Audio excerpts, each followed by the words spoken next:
it's Alicia Kay. It's officially October, which means it is officially time to do my September wrap up. In September, I was able to read 7 books, which is, I think, twice the amount I read in August. If I'm remembering correctly, I only read like 3 books in August. So, like twice the amount I read in August. The first book I read in September was Everyone in My Family Has Killed Someone by Benjamin Stevenson. This book follows a writer who is going to a family retreat and everyone in his family has killed someone. And I honestly didn't know that much going into it. I don't feel like I can give a better synopsis than that. Just because this book is like... Just because of how it's written and everything that happens, I don't know what else to say about the synopsis. I do feel like I have a lot to say about my thoughts and feelings about this book, though. The main character of this book is an author, and he writes, like, how to write mystery, horror, I think mostly mysteries.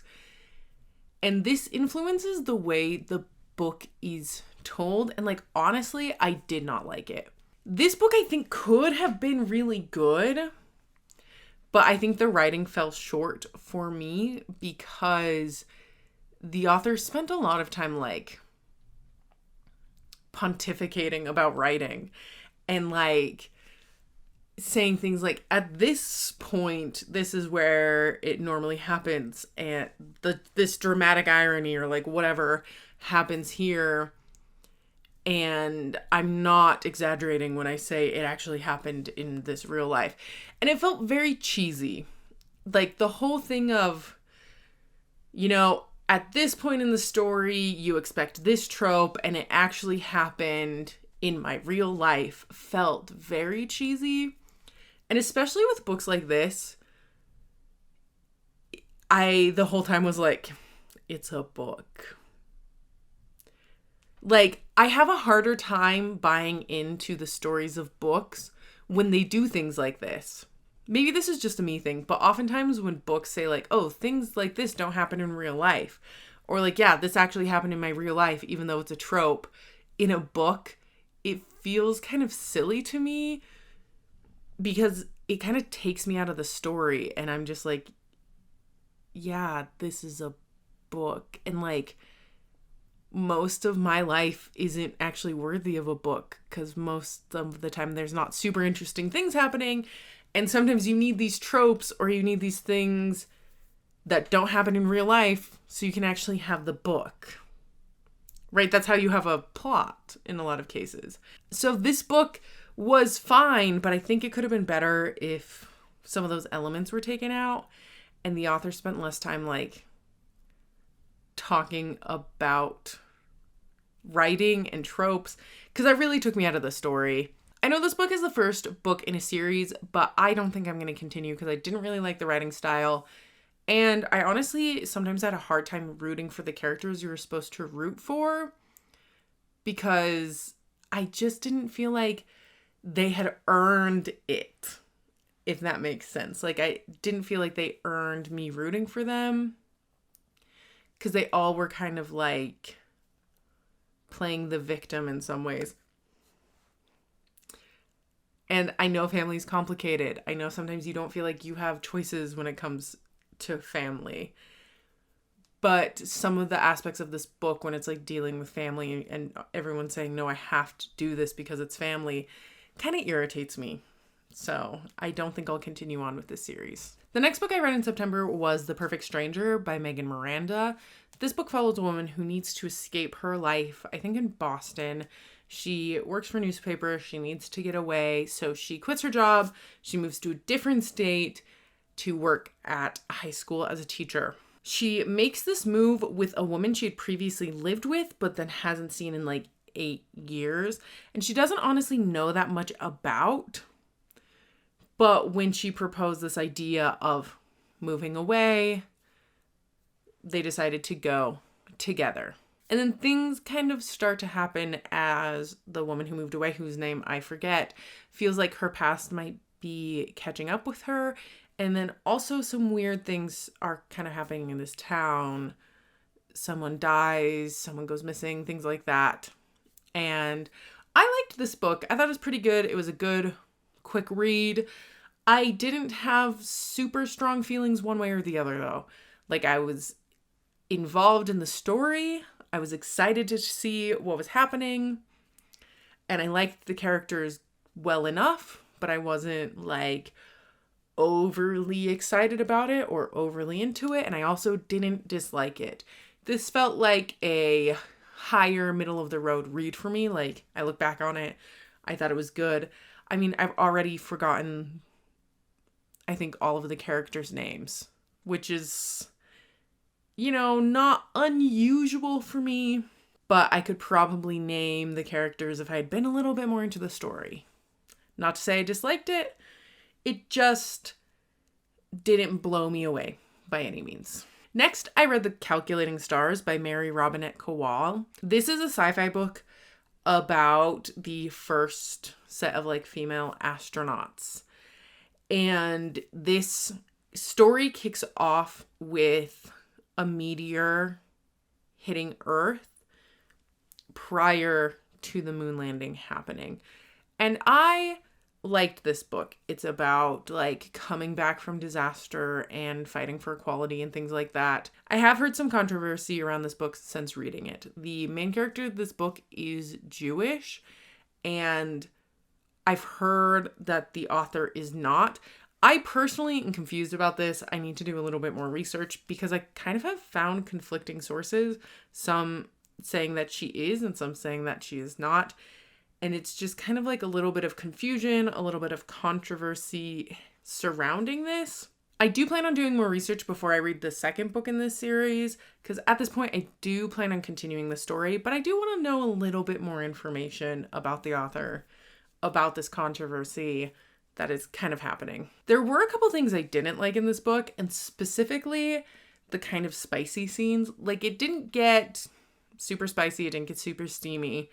But as they were leading into those kinds of scenes, the talk around everything happening and the way it was described felt very cringy to me.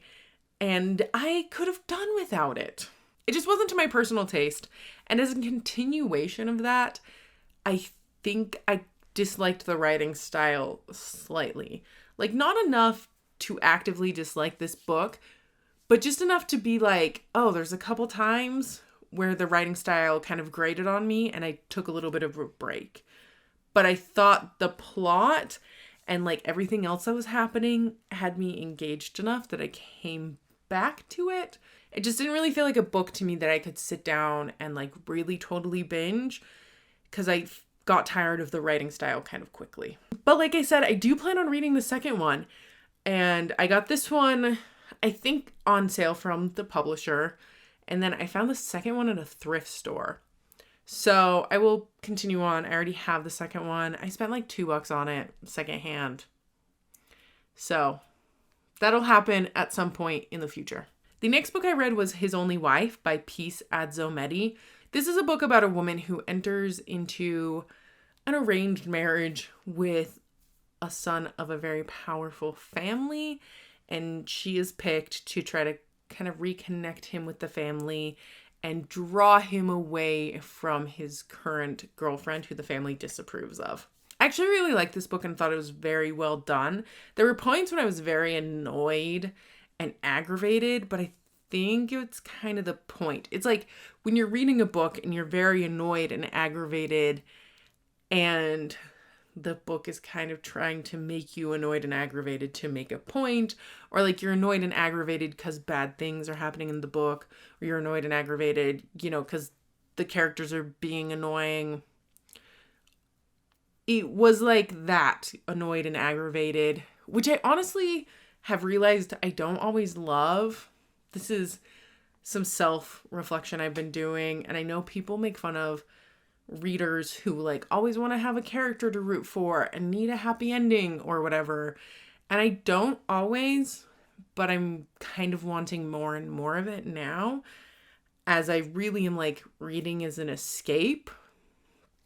And I have had books more recently send me into anxiety attacks or panic attacks when bad things happen in the book. So I'm kind of steering away from books that you know, have too much negative emotion or have really bad things happen in them, so I don't end up with bad mental health. And that's kind of a self-discovery I'm having for myself, which relates to this book because it made me kind of feel some of those negative emotions that I have kind of been trying to avoid recently. But that being said, I did really like this book. I thought it was an interesting look at family relationships and honestly just relationships in general. The next book I read in September was The Circus Infinite by Wong.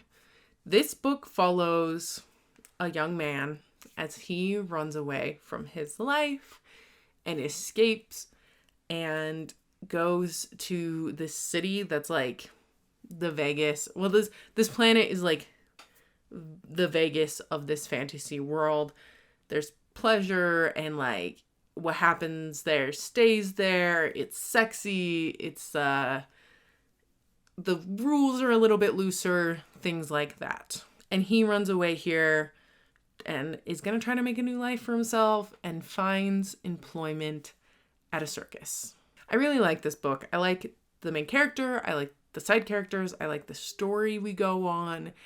And I liked the Vegas-like feel of this world and this city.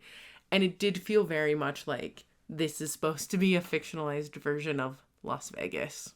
I don't particularly like Las Vegas, but I did enjoy this book. And also, it's a sci-fi. So there was a lot of aliens. And I love aliens. The next book I read in September was Spells for Forgetting by Adrienne Young. This is a book about a town where 14 years ago, two things happened. The orchard in the town burned down and a girl was killed. Now, fast forward 14 years, we follow the girl's best friend who has been in the town this whole time and her ex-boyfriend, who is the one who is suspected of killing the girl who was killed, and he hasn't been in the town for the past 14 years, and he comes back. I wanted to read this book because it has a very fall feeling. The premise sounded interesting. And this book is one I kind of had a love-hate relationship with, especially the town and the people in the town. It's like, yes, love, also hate, and maybe I hate to love them, and maybe I love to hate them, and I'm not really sure because I both want to live in this town and burn it to the ground. Especially at the beginning, the very, very beginning, as we're just getting introduced to this town, and it's one of those small towns where you're like, I both want to live there, and I hate it, and I never want to go there. So I did end up enjoying this book. The twists and turns I thought were interesting, but honestly, nothing really took me by surprise. And I was kind of hoping to be a little bit more surprised by this book, especially since it's like a little spooky, a little magical. I wanted a little bit more surprise and a little bit more like spooky, magical things. And the last book I read in September was She Who Became the Sun by Shelley Parker Chan. This is a book about a young girl who follows her brother and her dad when her dad takes her brother to go get like a fate reading, and her brother's fate is to achieve greatness. And then after they leave, she asks for her fate to be read, and her fate is nothingness. Shortly thereafter, her father dies in an attack by bandits, and then her brother also dies not long after that. She decides she's not willing to just lay down and die, so she takes on her brother's identity and sneaks into and gets accepted into a monastery. This is a book really about fate and like giving into fate or making your own fate, taking things into your own hands. And one thing I maybe appreciated and didn't appreciate about this book, I kind of had conflicting feelings about, is you kind of know what's gonna happen based on the title, right? I went into this book knowing kind of where she was going, where this main character was going, just not how she would get there. And sometimes I do really like that, and in moments of this book I really liked that. But sometimes I wanted to not know what was going to happen.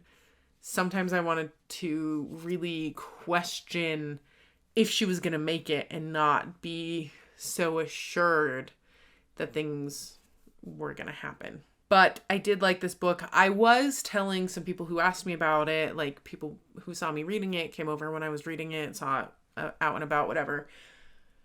And a couple people asked me like how good it was. And I will say it was not as good as I wanted it to be. I really liked it.